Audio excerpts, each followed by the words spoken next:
So do you believe abortion is right or wrong? Well, I think it's right, but I guess it depends on the situation, you know?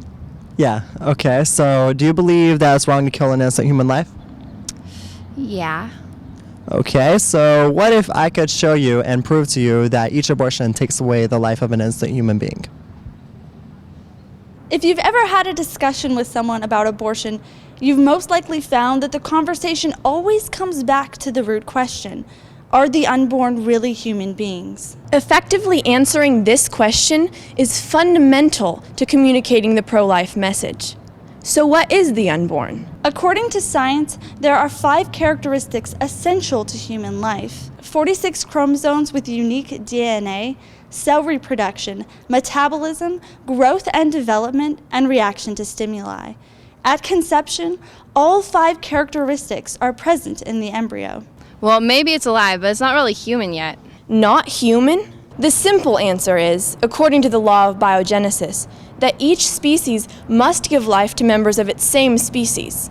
Life, in this context, equals a human child. At this point in the conversation, the person may still be unconvinced that the unborn are actually human beings and should be valued. They might contest that the baby could not possibly be human because it's only a clump of cells and is so small that it can only be seen with a microscope. Some point out that the fetus can't even think or feel yet, or even know that it's alive. Some even argue that they're not even in the world yet. They don't even breathe air. Or that they aren't capable of surviving on their own because they're entirely dependent on their mother. All of these arguments come down to the basic differences between all human beings: size, level of development,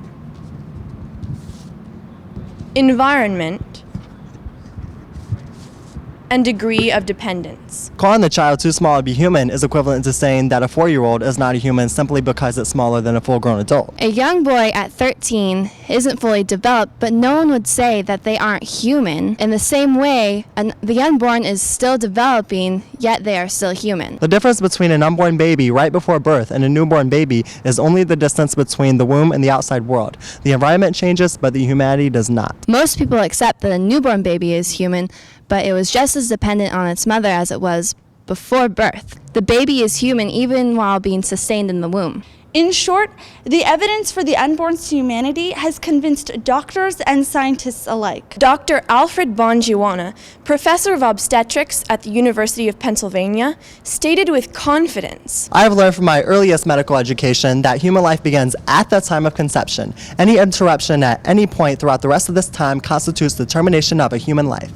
after establishing that the unborn child is a human being, it becomes clear that they deserve the same protection as other human beings. 1.2 million abortions occur in the United States every year. We have a responsibility to be a voice for our unborn. For thousands of beating hearts. For our brothers and our sisters. And our fellow citizens.